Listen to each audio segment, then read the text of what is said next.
बाबर आजम ने एक और सेंचुरी टेस्ट क्रिकेट में दाग दिया और इस सेंचुरी के बाद बाबर आजम ने बड़े बड़े रिकॉर्ड जो हैं उनको चेंज कर दिया और बाबर आजम ने बड़े बड़े रिकॉर्ड जो हैं वो अपने नाम कर लिए हैं। पाकिस्तान की टीम अभी तक डिफेंसिव जो है अप्रोच के साथ खेली है और अभी तक जो है इस टेस्ट मैच को ड्रॉ करने की तरफ लेके जा रही है। हालांकि डेड विकेट है लेकिन फिर भी पाकिस्तान की तरफ से डिफेंसिव अप्रोच देखने में मिल रही है। इसके बरक्स जो इंग्लैंड की टीम है वो हर ताबड़तोड़ हमले पाकिस्तान पे कर रहे हैं कि हम पाकिस्तान को किसी तरह जल्दी आउट करें, हम इस टेस्ट को नतीजा खेज बनाएं। ये पाकिस्तान और इंग्लैंड की जो क्रिकेट खेलने की इंटेंशन है और जो अप्रोच है उसमें वाज़ेह फर्क नजर आ रहा है। रमीज राजा ने बीसीसीआई से, आईसीसी से और ऑस्ट्रेलिया और इंग्लैंड जो आईसीसी के टॉप 3 जो मजबूत तरीन बोर्ड्स हैं उनके लिए एक बड़ा मुतालबा कर दिया है। अस्सलाम वालेकुम, मैं हूं मलिक अब्दुर्रहमान और मैं अपने यूट्यूब के चैनल में तमाम नाज़रीन को खुशामदीद कहता हूं। पाकिस्तान वर्सेस इंग्लैंड के दरमियान पहला टेस्ट रावलपिंडी स्टेडियम में खेला जा रहा है। इंग्लैंड की टीम ने पहले टेस्ट में खेलते हुए पहली बैटिंग करते हुए टॉस जीता और पहले बैटिंग का फैसला किया और बैटिंग का फैसला करते हुए ऑलमोस्ट 700 रन बना लिए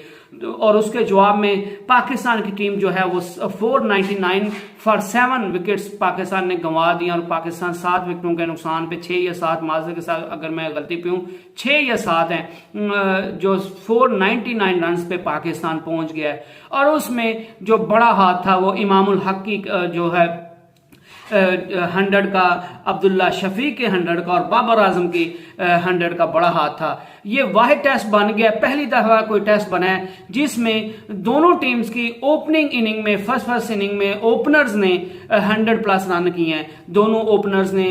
100 रन किए हैं। इंग्लैंड के ओपनर दोनों ने भी 100 रन बनाए। उसके बाद पाकिस्तान ने पहले इनिंग खेली, इमामुल हक और अब्दुल्ला शफीक जो के ओपनर थे इनने भी 100 बनाए। तो ये किसी भी टेस्ट की हिस्ट्री में पहला टेस्ट बन गया जिसकी पहली इनिंग में जो है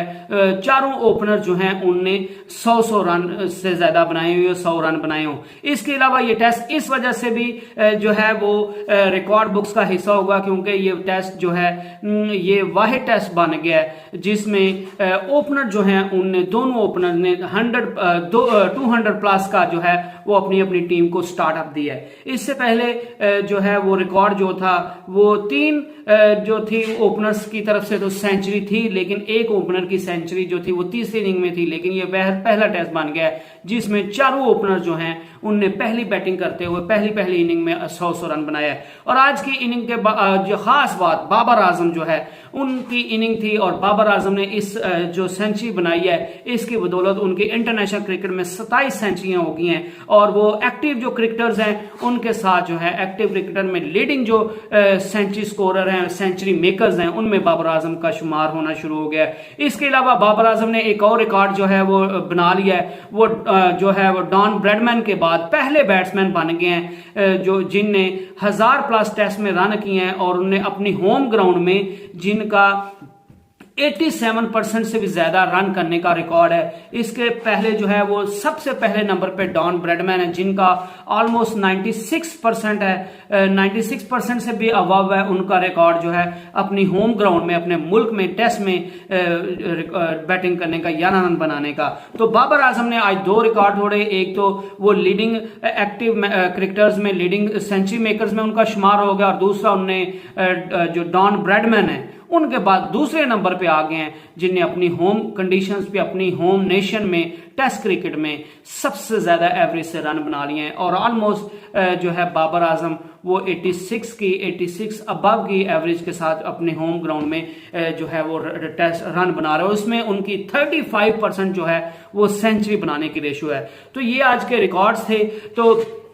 पाकिस्तान वर्सेस इंग्लैंड के टेस्ट में आज जो बात नजर आ रही थी, पाकिस्तान अभी तक वो डेड विकेट पे भी, पाकिस्तान की जिस तरह विकेटें गिरी हैं डेड विकेट्स पे भी यही लग रहा है कि पाकिस्तान जो है वो डिफेंसिव अप्रोच के साथ खेल रहा है और पाकिस्तान को अभी भी हारने का डर लग रहा है और पाकिस्तान किसी तरह भी इस जो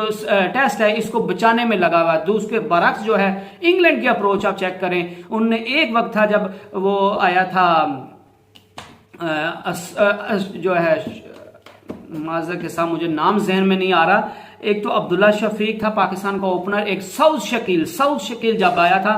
तो बेन स्टोक्स इतनी एग्रेसिव कप्तानी कर रहे थे कि उनने ऑलमोस्ट 6 बंदे जो कीपर को मिला के 6 बंदे जो थे उनके इर्द गिर्द खड़े किए हुए थे सिर्फ और सिर्फ कैच पकड़ने के लिए, और एक बॉलर था और 2-3 जो थे वो दायरे के अंदर थे, 1 या 2 सिर्फ जो था वो बाहर खड़ा था। इतनी एग्रेसिव कप्तानी कर रहे थे और वो डेड विकेट्स पे भी कोशिश कर रहे हैं कि वो टेस्ट को बचाने की कोशिश नहीं कर रहे, या वो इस चीज के लिए नहीं खेल रहे कि ये डेड विकेट है, इस पे नतीजा नहीं निकलना तो हम बस आराम से खेलते रहे, अपने 5 दिन पूरे करने हैं। वो इस डेड विकेट पे भी मैच का जो नतीजा है वो अपने हक में निकालने के लिए तुले हुए हैं। उसके बरक्स पाकिस्तान की जो है वो अप्रोच नजर आ रही है कि हम इस टेस्ट को किसी तरह बचा लें, ये टेस्ट जो है हमारे हाथों से ना निकल जाए।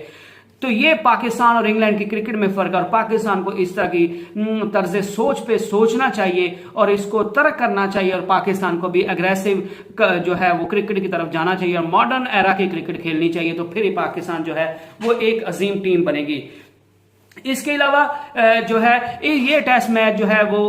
सबसे ज्यादा आज तक एक टेस्ट मैच में 8 सेंचुरीज का रिकॉर्ड है। तो इस टेस्ट मैच में 7 सेंचुरीज अभी तक बन चुकी हैं, 4 जो हैं वो इंग्लैंड की तरफ से बन चुकी हैं, पहले इनिंग में 3 पाकिस्तानी बैट्समैन की तरफ से बन चुकी हैं। तो अब एक और जो है अगर सेंचुरी बन जाती है, या 1 या 2 और सेंचुरी बन जाती है, अगर 2 बन जाएंगी तो ये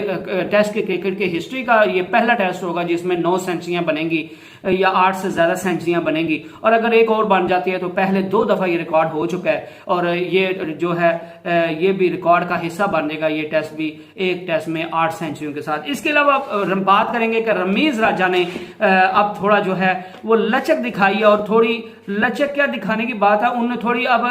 वो जो कहते हैं ना सोच समझ के बयान दिया है ये एशिया कप वाला। उनका कहना था कि जिस मीटिंग में एसीसी की मीटिंग हुई थी उसके सदर जो थे वो जय शाह थे, तो उनने खुद पाकिस्तान को इसकी मेजबानी दी, और अगर उनने खुद मेजबानी दी है सारे बोर्ड्स के साथ मिलकर, उनकी एग्री हुए थे सारे बोर्ड्स, तो फिर उनने पाकिस्तान को एशिया कप की मेजबानी दी है। तो अब इंडिया जो है वो अगर नहीं आता,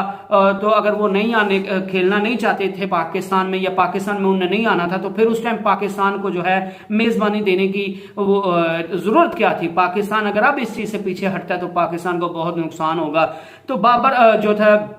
रमीज राजा ने इसके अलावा भी कहा कि बीसीसीआई को और पीसीबी को दोनों को मिल बैठ के जो है इस चीज का कोई पॉजिटिव हल निकालना चाहिए, और हम दोनों बोर्ड्स को डिसाइड कर लेना चाहिए अब ये कि हमने एक दूसरे के साथ बायलैटरल सीरीज खेलनी है या नहीं खेलनी। हम एक चीज पे पहुंच जाए, क्योंकि ये रोज रोज के जो झोंचले हैं कि ये खेलेगा तो मैं नहीं खेलूंगा, मैं खेलूंगा तो ये नहीं खेलेगा, अगर ये खेलेगा तो फिर मैं खेलूंगा, अगर वो नहीं खेलेगा तो वो नहीं खेलेगा, तो ये सारे मामला जो हैं ये खत्म हो जाए एक दफा, और पीसीबी और बीसीसीआई को दोनों को बैठ के कोई बेहतरीन हिकमत अमली अपनानी चाहिए, और इनको फैसला अब कर लेना चाहिए कि हमने अगर खेलना है तो फिर हम फैसला कर लें कि हमने एक दूसरे के मुल्क में जाके खेलना और एक दूसरी टीम के खिलाफ बायलैटरल सीरीज भी खेलनी है, और अगर नहीं खेलना तो फिर भी दोनों बोर्ड जो है वो मिलकर एक फैसला कर लें कि हमने एक दूसरे के खिलाफ जो है वो आईसीसी इवेंट के अलावा नहीं खेलना, ताकि इस तरह की जो मुश्किलात हैं वो पेश ना आए। तो इसके अलावा पीसीबी ने जो है रमीज राजा ने आईसीसी से भी और इंग्लैंड और ऑस्ट्रेलिया जो कि इंडिया के बाद जो है बड़े बिग 3 का जो हिस्सा थे, इंग्लैंड, ऑस्ट्रेलिया और इंडिया, तो इंडिया से भी उन्होंने किया और आईसीसी से भी उन्होंने रिक्वेस्ट किया। इंग्लैंड का जो भी क्रिकेट बोर्ड है उनसे भी, इंग्लैंड एंड वेल्स का क्रिकेट बोर्ड जो है उनसे, और ऑस्ट्रेलिया से उनके बोर्ड की भी उनसे भी रिक्वेस्ट की है कि आप अपना रोल जो है वो पाकिस्तान और इंडिया के क्रिकेट होने में अपना अदा करें, और आप जो हैं वो खामोश तमाशाई नहीं बन सकते, क्योंकि आप जो बोर्ड्स हैं और आईसीसी है जो वो ताकतवर है और आपकी बात जो है वो असर रखती है। तो लिहाजा आईसीसी को और England and Wales cricket board को और ऑस्ट्रेलियन क्रिकेट बोर्ड को भी पाकिस्तान वर्सेस इंडिया के जो मैचेस बायलैटरल सीरीज हैं या जो भी उनने आपस में सीरीज खेलनी है, बायलैटरल सीरीज खेलें या ट्राई नेशंस खेलें, जिस तरह उन्हें खेलना है, इसमें आईसीसी और ऑस्ट्रेलिया और इंग्लैंड का बोर्ड जो है वो अपना रोल अदा करे, क्योंकि ये दोनों बोर्ड्स बहुत मजबूत हैं और ये दोनों इनकी बात जो है और आईसीसी की बात जो है वो इंडिया भी मानता है, पाकिस्तान भी मानता है और बाकी बोर्ड्स भी मानते हैं। तो लिहाजा ये बिग 3 का भी हिस्सा रह चुके हैं ऑस्ट्रेलिया और इंग्लैंड का बोर्ड, तो इनको चाहिए कि ये पाकिस्तान और इंडिया के दरमियान क्रिकेट का जो है उसको बहाल करने में अपनी मदद करें, क्योंकि ये अगर तो खामोश तमाशाई बने रहते हैं और एक ज्यादती पे चुप होकर बैठ जाते हैं तो ये बात जो है वो एक तो नाइंसाफी और दूसरा ही किसी तौर पे काबिल कबूल नहीं होती। और मुझे यह इंतहाई दुख होता है जब गोरे जो हैं वो इस नाइंसाफी पर जो है वो बात करने से कतराते हैं और इस बात पे बात नहीं करते, सिर्फ इस वजह से कि वो इंडिया की खुशनुदी हासिल करना चाहते हैं, वो इंडिया के बोर्ड को नाराज नहीं करना चाहते। तो उनका कहना था कि ये बोर्ड जो है अपना किरदार अदा करें। बहरहाल टाइम टेल्स के क्या बनता है क्या नहीं बनता, और पाकिस्तान की क्रिकेट आपस में होती है या नहीं होती है, एशिया कप का जो है वो डब्बा गोल हो जाता है, ये होता है या क्या न्यूट्रल वेन्यू पे होता है, पाकिस्तान पार्टिसिपेट करता है या नहीं करता, आईसीसी जो वर्ल्ड कप आ गए इंडिया में आ रहा है 2023 का, उसमें पाकिस्तान पार्टिसिपेट करता है कि नहीं करता है या क्या बनता है, वो सारे मामला आने वाले दिनों में पता चलेंगे।